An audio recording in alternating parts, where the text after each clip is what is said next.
All right, take two. Howdy, everybody. Today's June 2nd. It's a Wednesday here in Little Rock, Arkansas, and I'm going to do another tank talk highlight. This is a 55-gallon Guppy tank. It's mostly half black, blue guppies and Ancistrus catfish. Most people know them as bristlenose, plecos. I don't think they're actually plecostomus, but whatever. They are certainly catfish, and people know them as plecos. There are also ramshorn snails and possibly some Mediterranean trumpet snails in here. This is, of my 14 tanks, ponds, tubs, nano things, bowls, and such, this is the only aquarium that I have that actually has gravel substrate still. This is one that I haven't owned this aquarium very long, only since like the third day of January this year. It was a wonderful family had it, a really nice young man who was moving and was looking for someone to adopt it for exchange of dollars. So I was that person, and I definitely changed it quite a bit. It was a guppy tank, and it did have the Ancistrus in it, as well as some of these watering spikes and some junk, but I basically changed all the equipment, added CO2, heavily planted it, moved most of the guppies out, and kind of segregated them by color. From that, this is, the tank that ended up with the blue gups, and at least what I'm going to be working on. I already had quite a few blue guppies, so it helped to make kind of a larger tank. I've had as many as 100 guppies in this at one time, and right now I think there are only about 50 fish total in this tank right now. But I'll kind of zoom and physical zoom. I'm actually just getting closer. But you can see there are guppies of all stages of life in here. This guy up here definitely has a problem with his tail. It's split. I don't think he's supposed to be a split tail. And you notice that funky patch. I'm not quite sure what that is, but also, check this out. This is something I've seen before. Guppies that get these red spots on their tail. Now, I'm under the impression that's a problem, but I've had quite a few others who just, from their genetics, get... Now, that one, yeah, I don't think that's a real healthy guppy tail at all. So, this is a tank that I've been starting to play with. Historically, I've had more problems with gravel tanks and guppies than I have with like a deep substrate or dirted tank. And more on that. If you know me well at all, you probably know my position on that.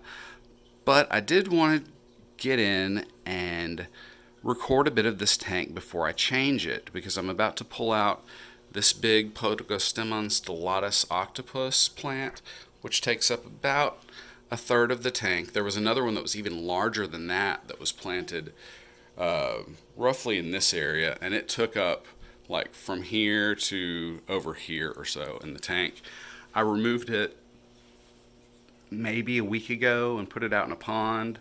It was just too big. Really, the problem was I like dipping duckweed out of the tops of the tanks, and it was really hard with a large octopus plant like that, the Podocostemon stellatus octopus strain.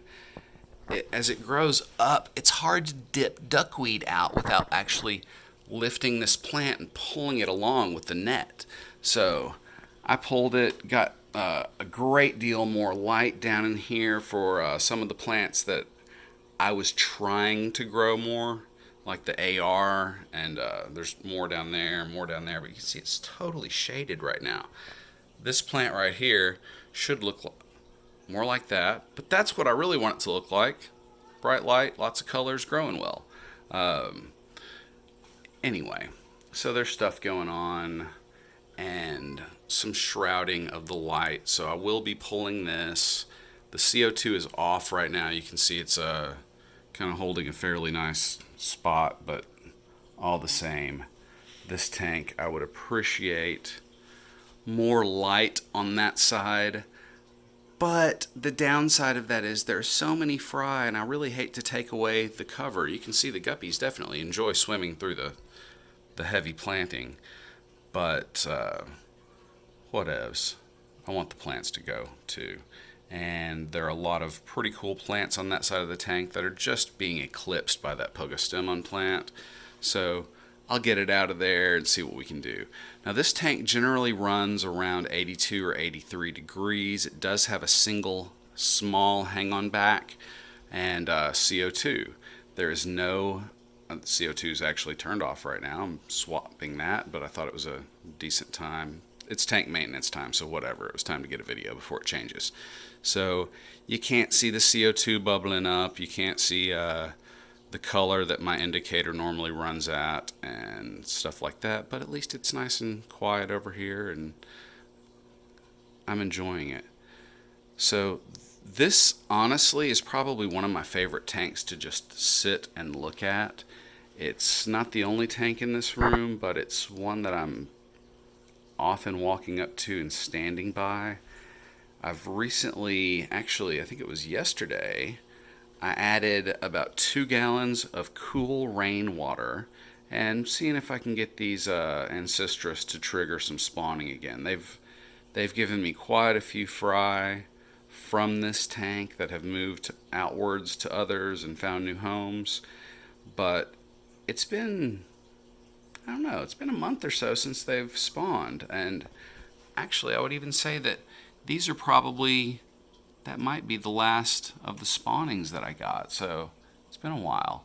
I also had kind of a disaster with not all of, but almost all of my albino Ancistrus went out to a 50-gallon tub in my greenhouse, and we had an issue where some cooler weather was rolling in, so I put a heater that was given to me. It was just an extra heater that came in a 29-gallon tank that was given to me a couple of months back by a friend.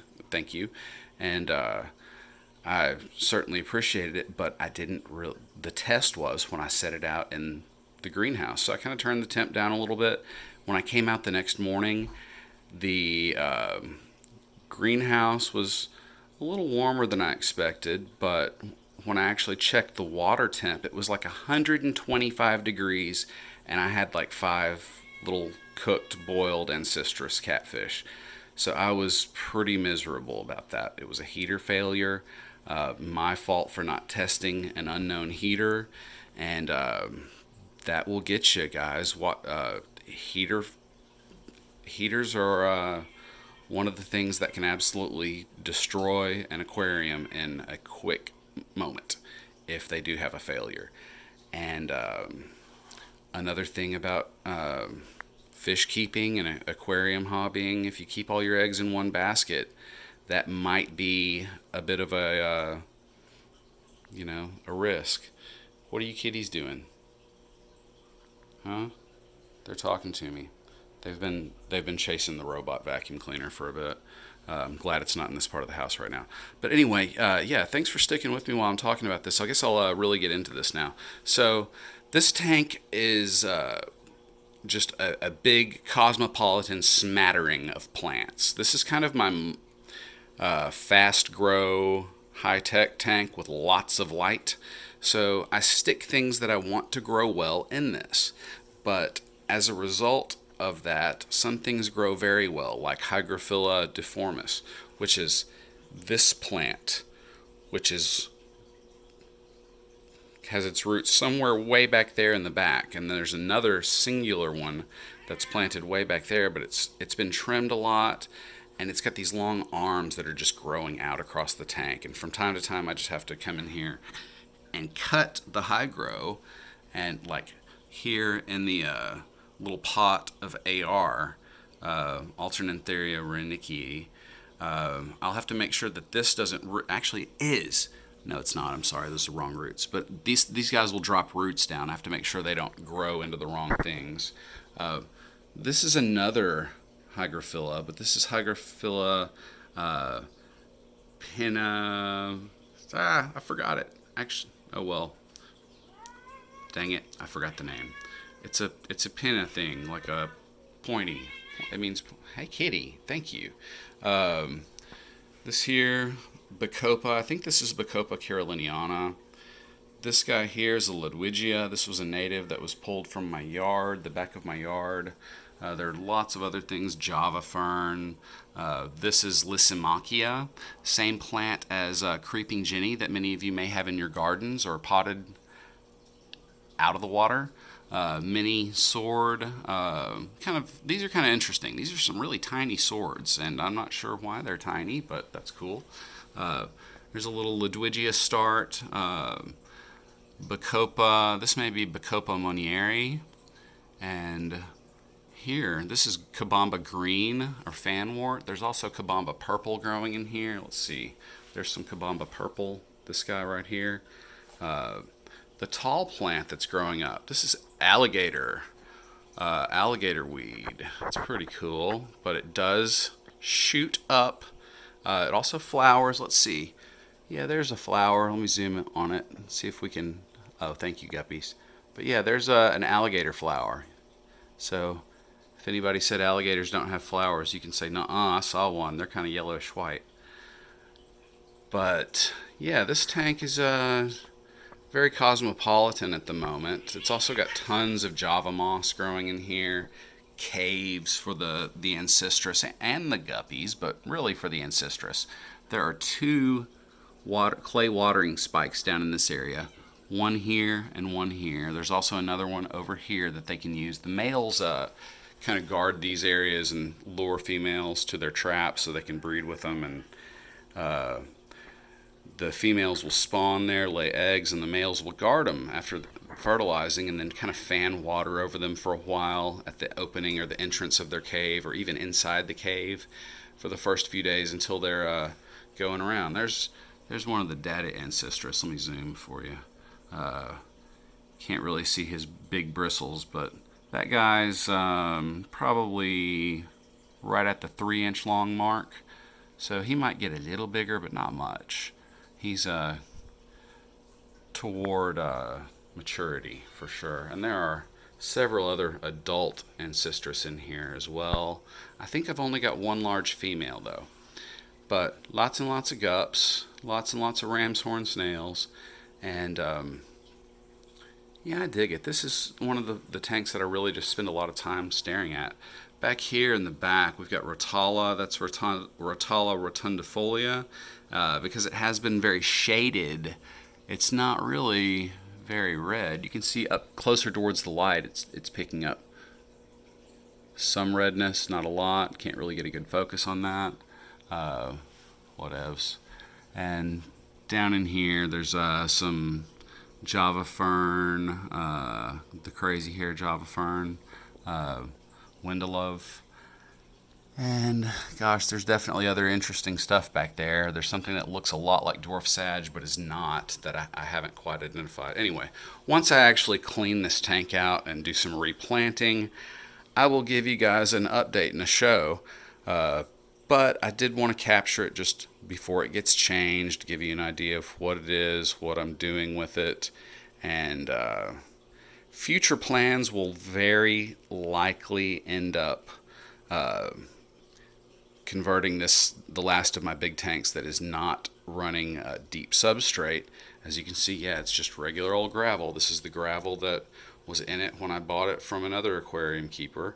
And I did add some of this white sand and crushed coral, just because there are gups in there, and I was trying to kind of help it. But that's not really the way I believe one should be keeping guppies. So I'm going to go back to deep substrate, an inch or so of well-amended soil, and then a pretty heavy sand cap.